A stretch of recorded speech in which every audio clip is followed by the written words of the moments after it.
Hi Pallavi, how are you? Yeah, hi Rakesh. I'm good. Thank you. How are you, Rakesh? Yeah, I'm good too. Thank you for asking. So can you please tell us something about yourself? Yeah, hi, I'm Pallavi Bhor. Mm-hmm. I've done my master's in computer application, and I have 5 years of experience as a quality assurance tester. And my previous organization was TCS, wherein I worked as a quality assurance tester.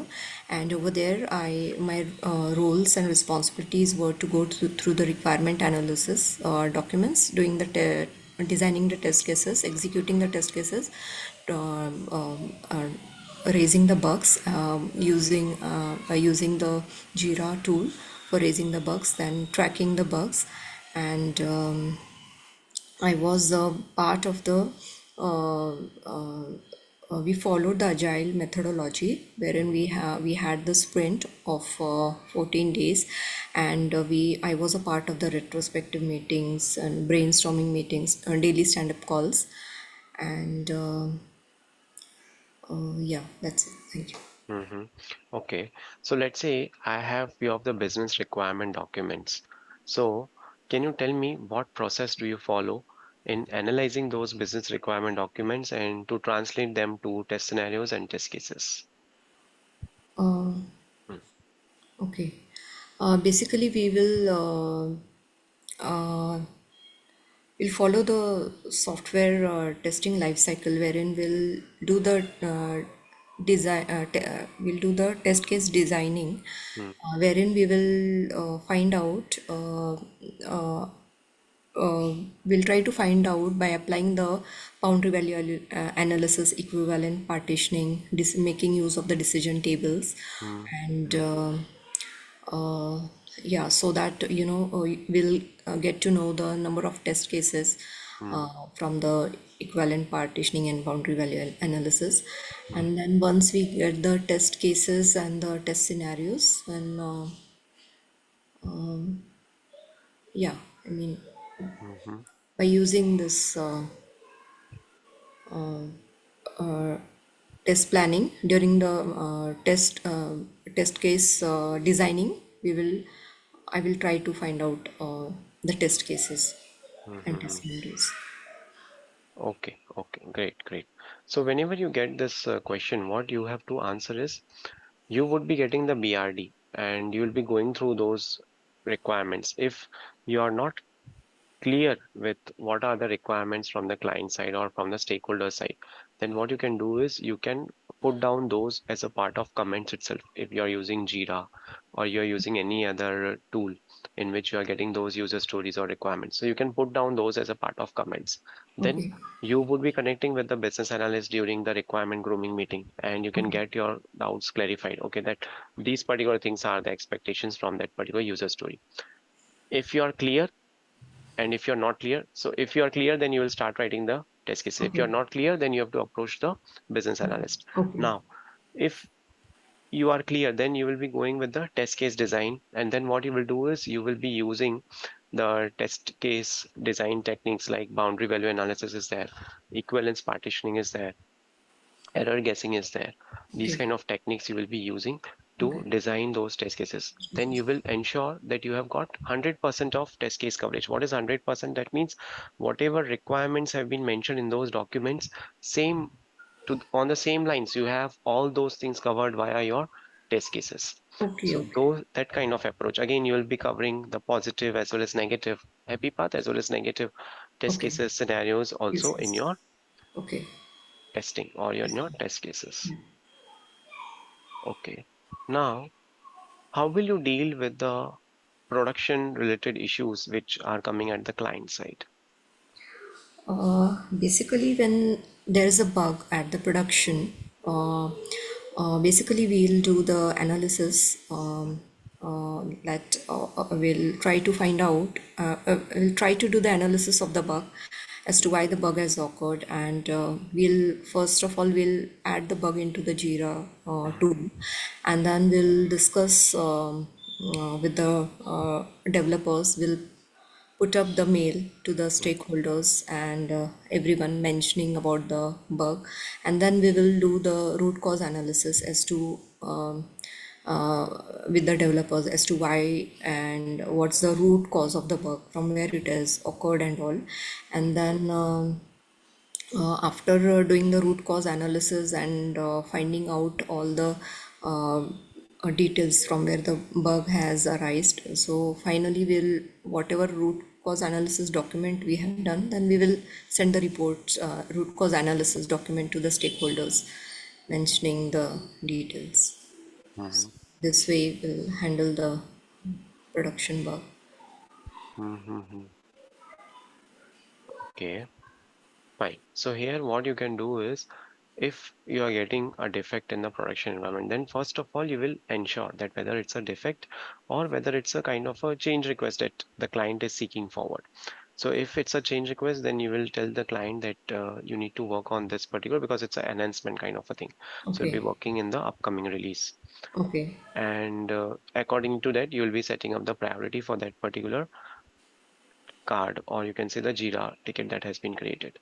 Now, Okay. if it's a bug, then you cannot test on the production environment. So what you will do is you'll try to simulate the same bug in your testing environment. And Okay. then if you get that same bugs, then you can reproduce it, and you can show it to the development team. You can get it fixed. You can test the impacted areas along with the bug fix, and then you can sign off. Additionally, you can also add that particular test case or scenario in your regression suite. Okay. So that's how you would be covering that particular production fix Okay. or production slippage or production bug, you can say. Okay.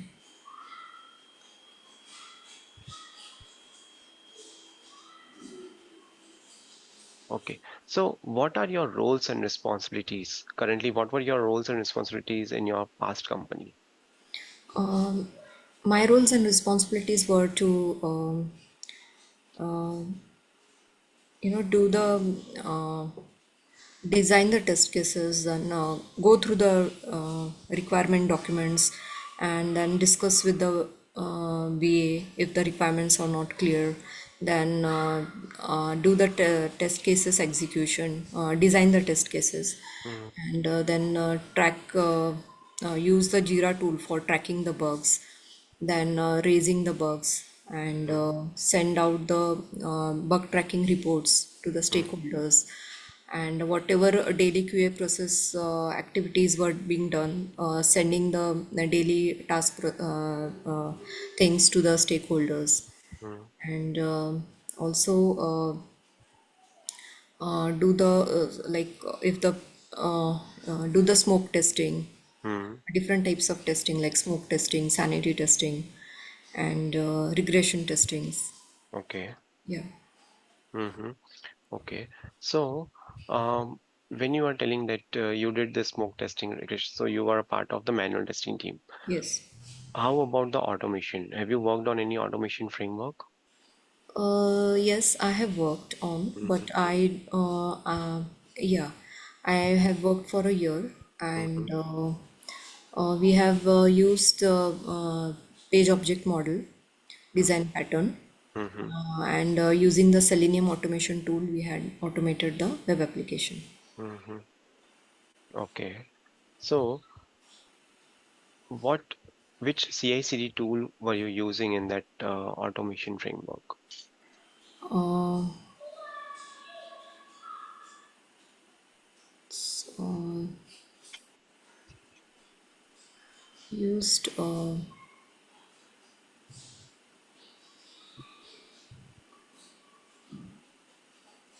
So you, yeah, so if you get this kind of thing like CI/CD, so you have to tell about the Jenkins or Okay. Travis CI or Azure DevOps. So any of these CI/CD tools you can use, and you Okay. can trigger your automated tests, Okay. right? So these are the CI/CD things. Okay. Okay.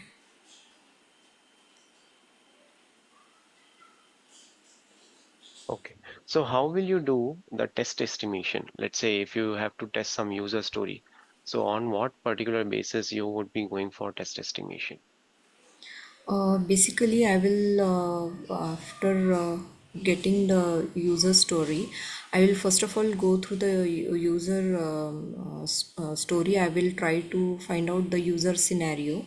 Then I will try to find out the different modules mm, and based upon the modules, how many test cases will be there from each module, mm, and then how much time each module will take mm.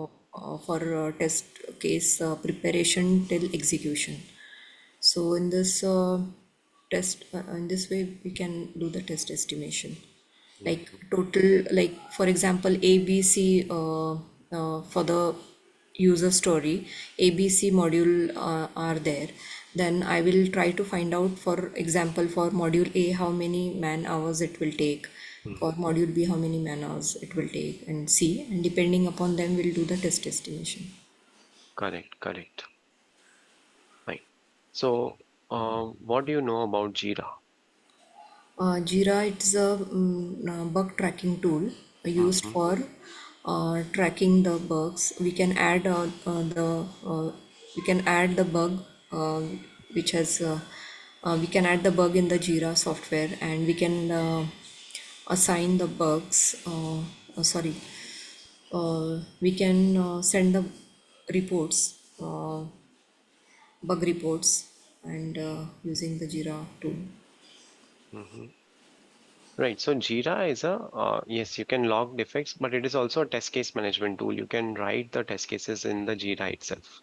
Okay, Yeah. So within Jira also you can write. Apart from that, there are few of the plugins that Jira has, like Z for Squad is there, Z for Scale is there. Then there is X-Ray also. So such kind of tools you can use for test case management, for okay, writing, designing test cases. okay, Right. okay. So those things can be used. Okay. Now, okay. Let's say one of the team member who is working with you in your team is Okay, unable to complete the testing task. okay. Okay. Then how would you assist him or her? Uh, First of all, I will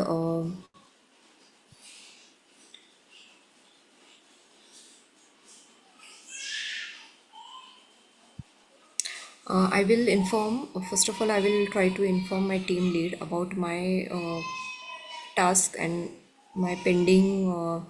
According to my buffer time, I will try to ask him or her, um, and whatever buffer time I am available with, I will try to assist him, and will try to go. For example, if he is unable to understand some scenario, or so based upon the time, I will try to ask him this.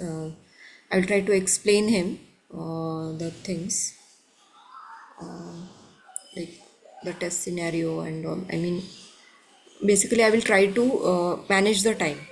Apart Mm-hmm. from my work, I will try to give my time and try to go through. For example, he's not able to understand the user story. I will try to go through it, then Mm-hmm. show him like how you can, divide that task. And Okay. So So first of all, you will assist him. So let's say if he has to execute 40 test cases okay, by the end of the day, and as of now he has been just able to complete 5 test cases. So you'll understand why he's stuck. Is he stuck because he's not getting the build on time? Is he stuck because it's a blocker issue with him? Is he stuck because he's not having the right test data with him? Is he stuck because he's not available, he's not having the test environment with him? So what are the reasons why he or she is stuck? So first okay, you have to identify that reason. okay, Accordingly, you will come up with a solution. Let's say if the bug fix is not there, so you will arrange a working session with him. You also would be a part of it, and if you need, you can involve your test lead along with that the developer who is fixing that defect. So in that working session, all of you can work together, make sure that that bug is fixed, and now it is working fine. okay, And then you'll further assist him in completing the test cases.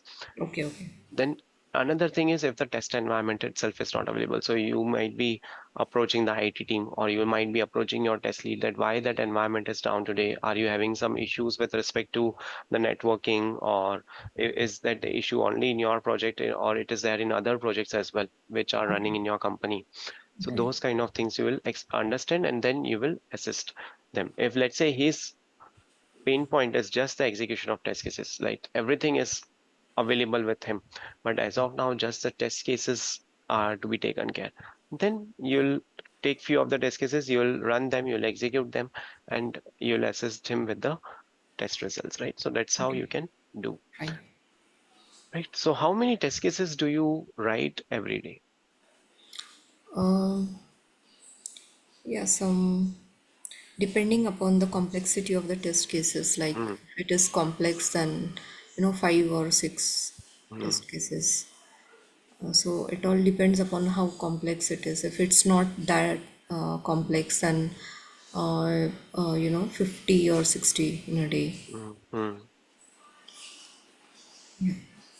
Okay. So it depends on the complexity. So correct answer. You should never ever speak up about the number.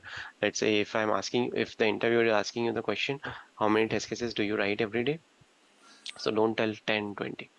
Correct answer is depending on the complexity, depending Yes. on the scenario or the Okay. use case or the requirement for which you Okay. have to write the test cases or the test scenario. So that was a good thing. Okay. Mm, okay, how many team members are there in your team? How many members are there in your team? Uh, yeah, there are 3 to 4 developers. There are 4 developers, team lead, Hmm. and then the project manager, then the business analyst, and product owner, and Hmm. then uh, two quality assurance testers. Hmm. Hmm. Perfect. Perfect. Great. Okay. This is good.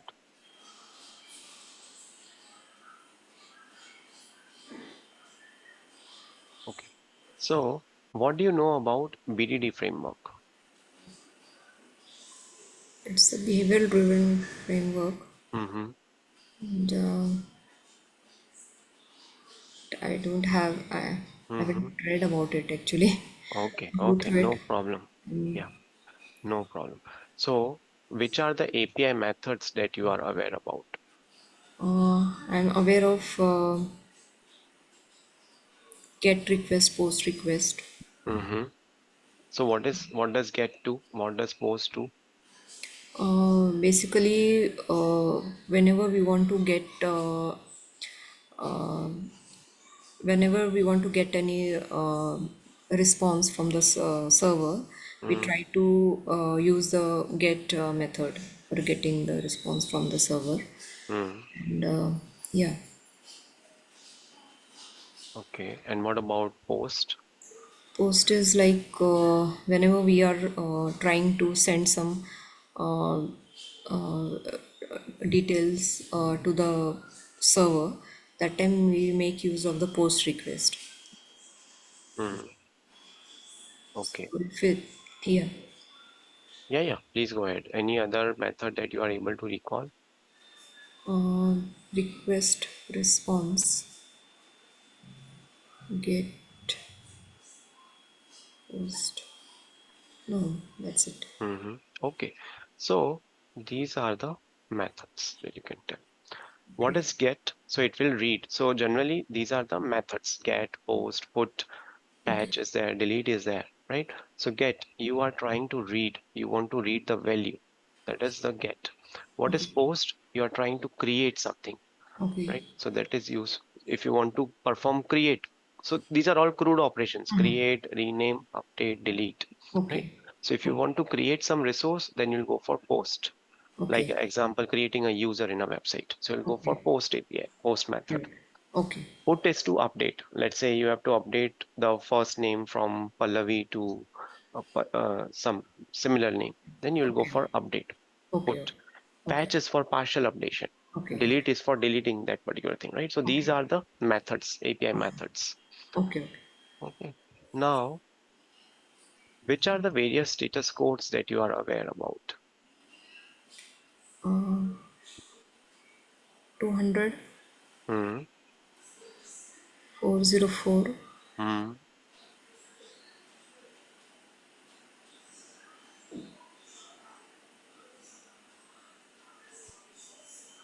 Then, yeah, that's it. okay. So let me tell you about status codes.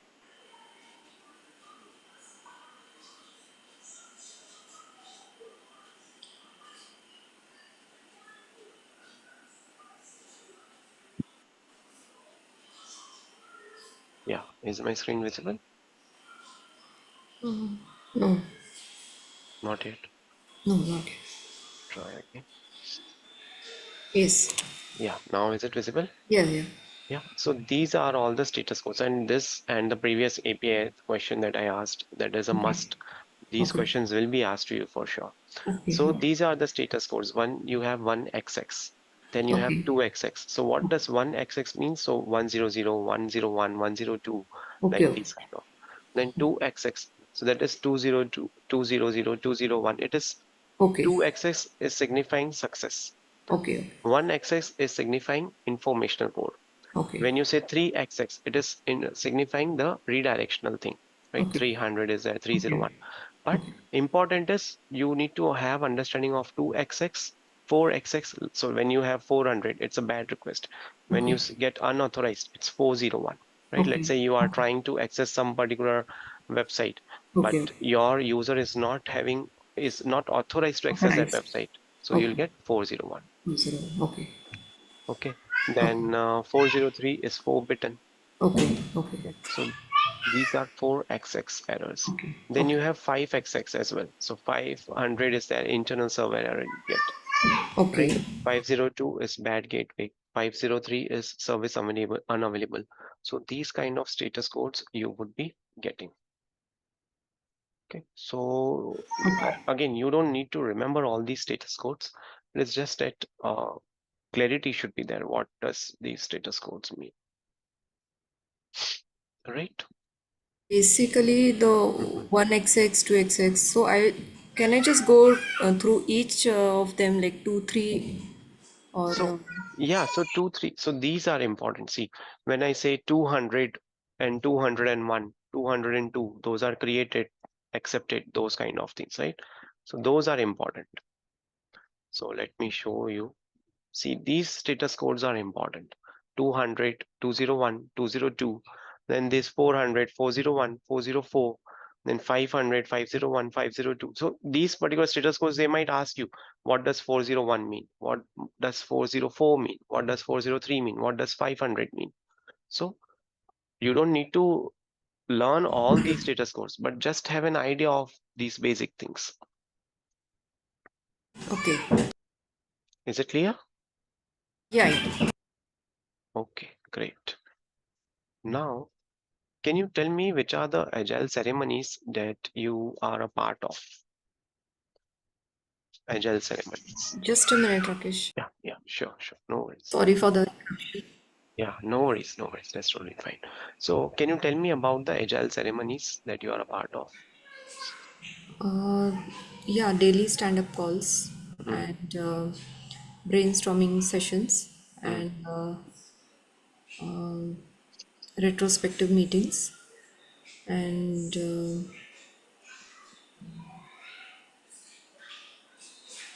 yeah, that's it. mm-hmm. Okay. So, one is the daily stand-up call. Then you have a requirement grooming meeting in which you would be analyzing the requirements. Okay. Then you would be going for this review kind of a meetings is there. So wherein you would be getting your test cases reviewed, or you might be reviewing the test cases of others. Okay. Then retrospective calls are there, Yeah. right? Then you will have sprint backlog meeting. Then you will have sprint planning. So these are a few of Okay. the agile ceremonies call that you can tell you are attending them. Okay.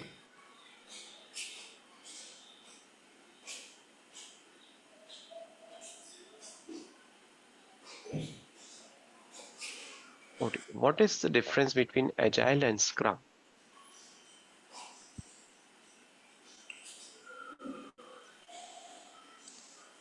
Uh,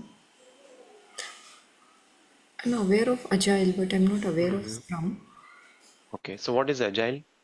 Agile methodology, it's a methodology used in Mm, the software testing, mm, wherein the requirements for the development of a software, the requirements are being taken from the client, and according to the requirements, the software development and testing, it goes simultaneously. They are working side by side based upon the requirements, and then the release is being planned. Mm-hmm. Maybe the sprint cycle is there. It might Mm-hmm. be like 14 days sprint, or some 20 days, 25 days sprint, Mm-hmm. like this. And then based upon this, again the release happens. And after the release, again the in the next release, the requirements are being taken. So it's a continuous process. Like the requirements are taken, then the developers and the testers, they are being doing the work side by side upon Mm-hmm. requirements. Yeah. Okay, okay. So, what is Agile? So, Agile is a mindset that is applicable to the Okay. software development, right? Now, what is Scrum? Scrum is a specific framework within the Agile itself, Okay. right? Okay. So, what does Agile offers? So, Agile will offer you few of the checklist, or you can say the guidelines, the values. It will provide you the flexibility. It is Okay. more related to customer feedback. So, you Okay. would be taking the feedback from the customer at a regular basis so as Okay. to ensure that you are progressing in the right direction, Okay. right? Okay. Scrum is a structured framework with Okay. some roles. It will have artifacts, it will have ceremonies, right? Okay. So agile can be implemented in multiple ways. And it can be implemented in Scrum, it can be implemented in Kanban, XP, whereas Scrum is a methodology that follows agile principles. Okay. Okay. All right. Okay. What is sprint planning? Um, During the sprint planning, basically, the user uh,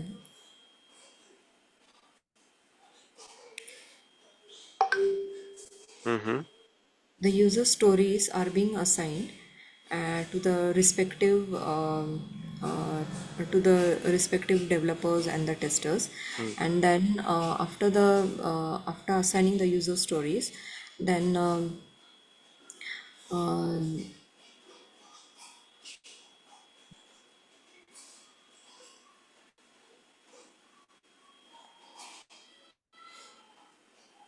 Yeah. What else?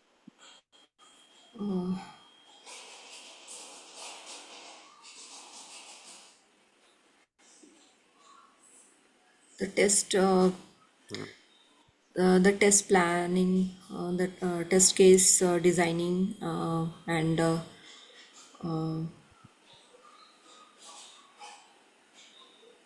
sorry, I'm just, No worries. That's yeah. that's absolutely fine. So what is sprint planning? See, they might ask you about sprint planning. They might ask you about daily stand-up or scrum. They might ask you about sprint review. They might ask you about sprint retrospective. What is sprint planning? So let's first discuss on that. Okay. So sprint planning is nothing but it's a meeting to plan the work to be performed during the sprint. What work you are going to do in that sprint that you would be deciding in that particular sprint planning meeting.